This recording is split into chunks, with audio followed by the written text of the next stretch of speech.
everyone. Today, I will be discussing my report. So, I have three topics. First is the biotic potential and carrying capacity. So, the next is the world population. And the last one is Manila, a case of overpopulation.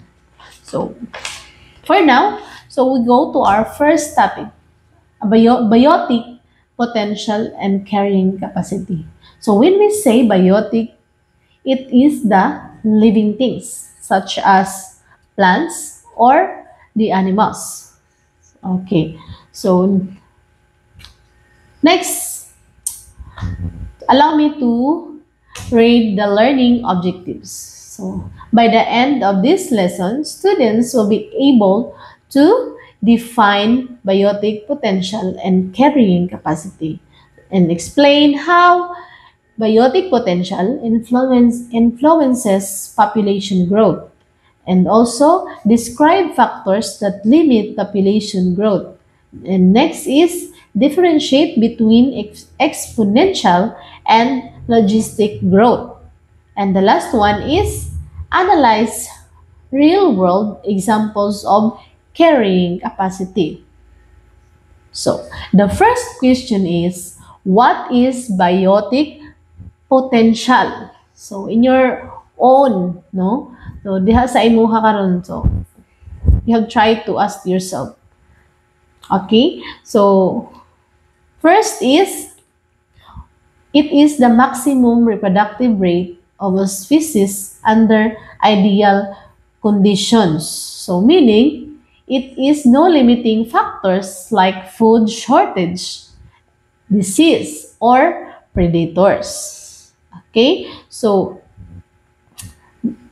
I realized, while every species has the ability to grow and reproduce rapidly because of its biotic potential, this growth is always limited by the carrying capacity of the environment. So the nature has its own balance. When populations grow too fast, resources like food, water, and space become limited.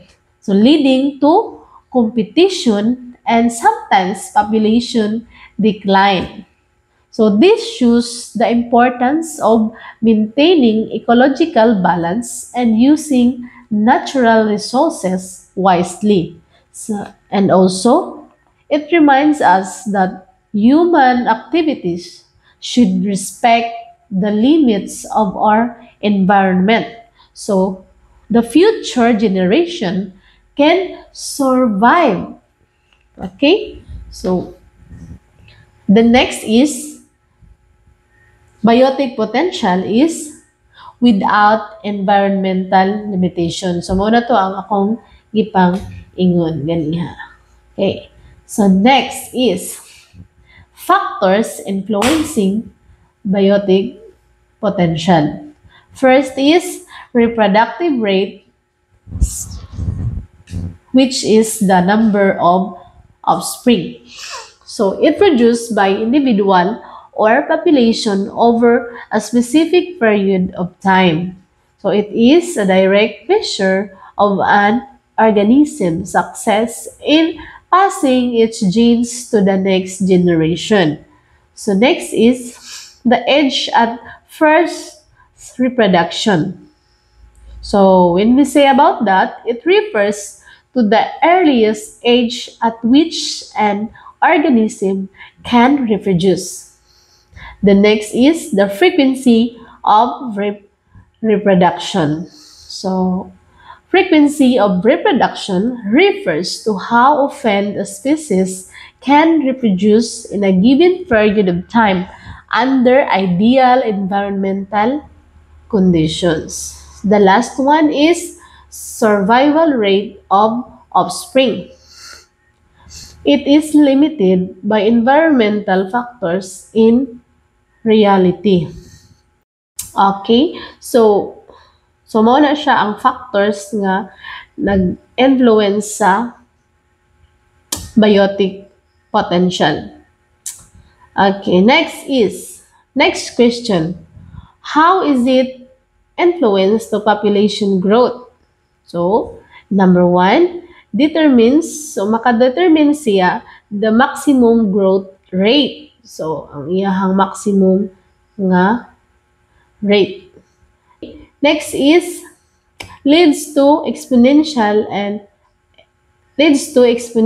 growth or the under ideal conditions. Next is interacts with environmental resistance. And the last one is affects carrying capacity. Next is the exponential and logistic growth. So, exponential growth is unlimited population growth where the per capita rate stays constant, resulting in a G-shaped curve. So, when you see the picture, so makita nimo ang iyahang shape. So, when we say about exponential growth, so it's when a quantity increase at an accelerating rate over time. So meaning, the growth becomes faster as the total amount increases. So mao na siya ang exponential in growth. Okay? So nga naman po siya nga ang shape sa kining exponential is J. Okay? So it's because its growth rate is constantly accelerating.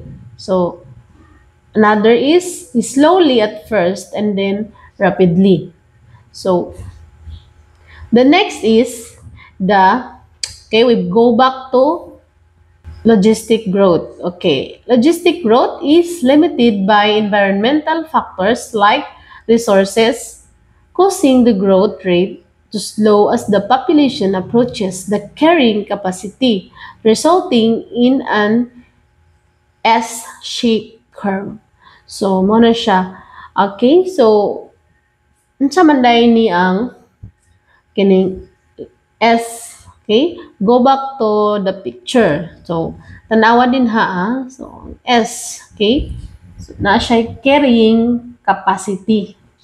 So, when we say, so nganong ang forma man niya, mura man siya S, no, ang iyang shape, because it represents three phases of population growth.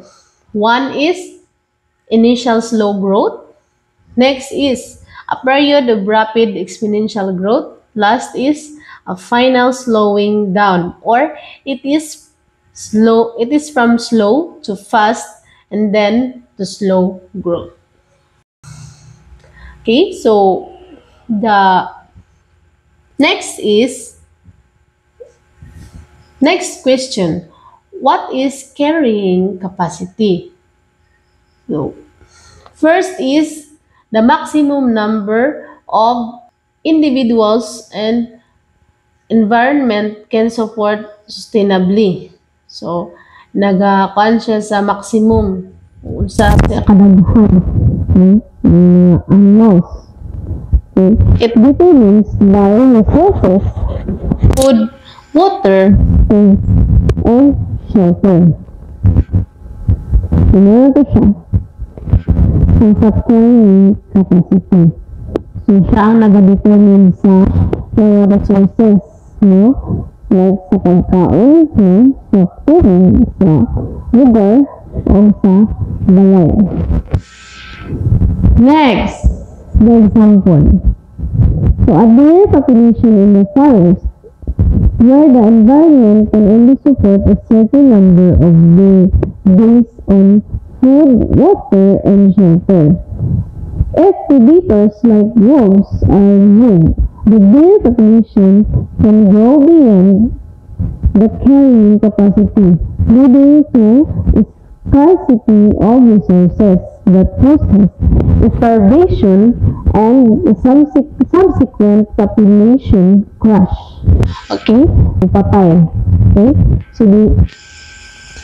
So, kung the more nagdagdagan ang mga kaligay, ang mga pasta, the more na Nagdaghan sila, dami po sila nga nagbuton. So, dili na Sigo ang ilahang pagkaon. Tungod sa ilang kadaghan. The summary. So, the summary.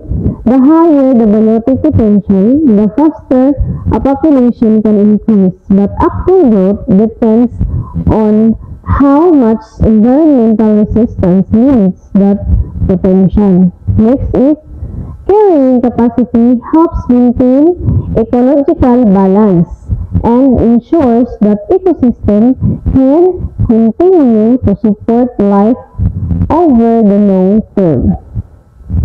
So, next, the conclusion. Okay. Biotic potential and carrying capacity work together to shape the growth of population in an ecosystem.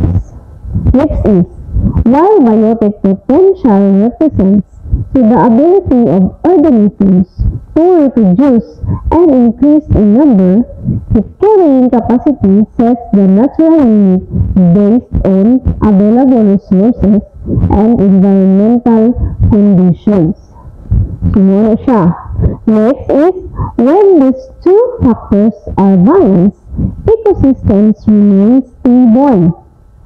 However, if population exceed the carrying capacity, resources become limited and the environment suffers. So understanding these concepts remind us of the importance of maintaining ecological balance and using natural resources responsibly. So, na siya ang ato ang kuan na nag-remind sa ato. So, okay. So, next topic. Okay, we go to our next topic. Next topic is all about the world population. So, the world population, so, mo na siya ang Kung sobraan na ang pagdaghan sa mga tao. Okay, so, it creates problems such as poverty, unemployment, and pollution, and the lack of food, water, and shelter. So, mo na ato ang maisutan mo. No? Okay, so first is we go to so pili nga topic. So tabangan ka kung unsahon nimo nga maka-avoid ani nga situation, no?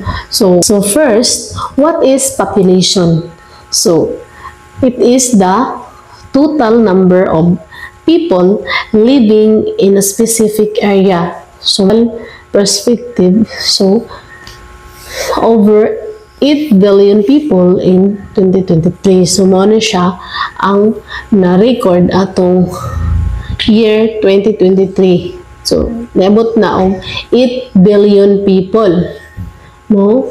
And then next is the population growth driven by birth rates, death rates, and migration. This is world population. So, in 1975, world population estimated to be 4 billion. It reached the 5 million mark in 1987. So in 1990, it was estimated to be 5.25 billion. The approximate yearly rate of increase is about 1.8%.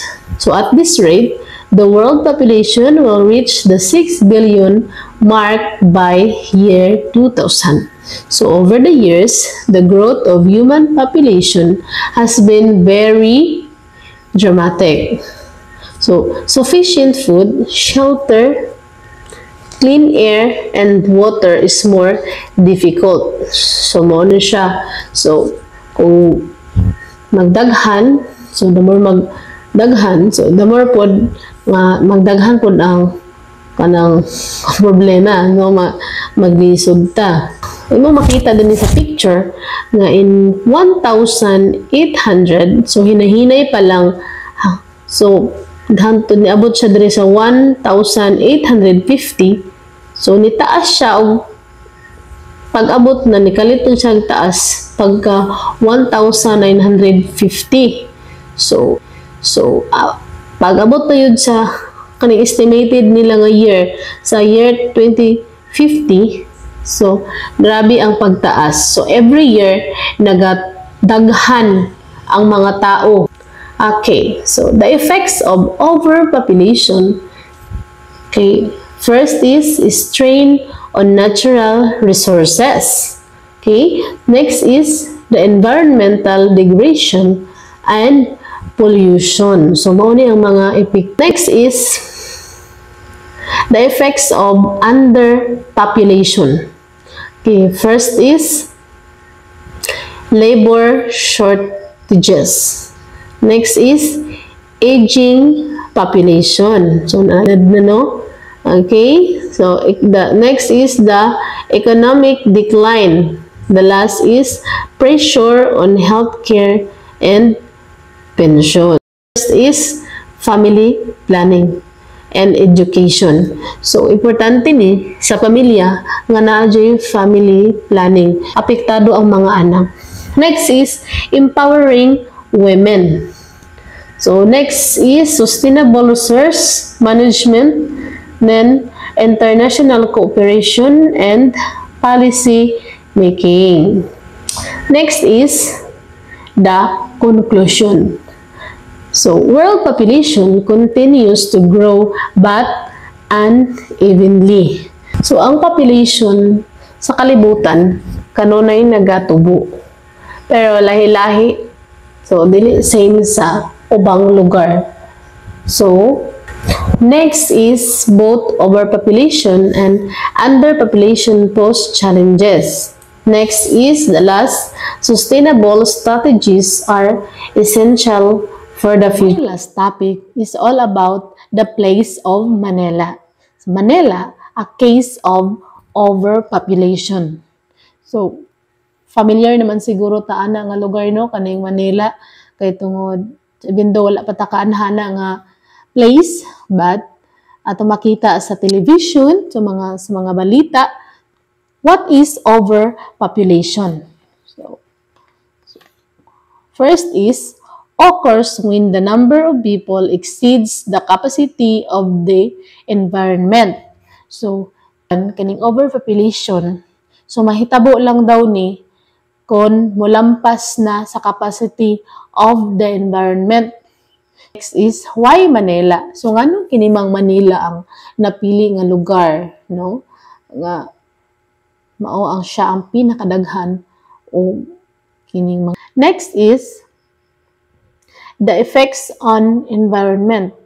First is, poor sanitation in overcrowded housing. So, when you say poor sanitation, but pasabot di ay. So, dili jud ka makakita og limpyo. So, when you see the pictures, no, ana nga background, kay daghang kay nang lutaw nga mga basura, no, which is kanang makaguba na siya sa atong kalikasan.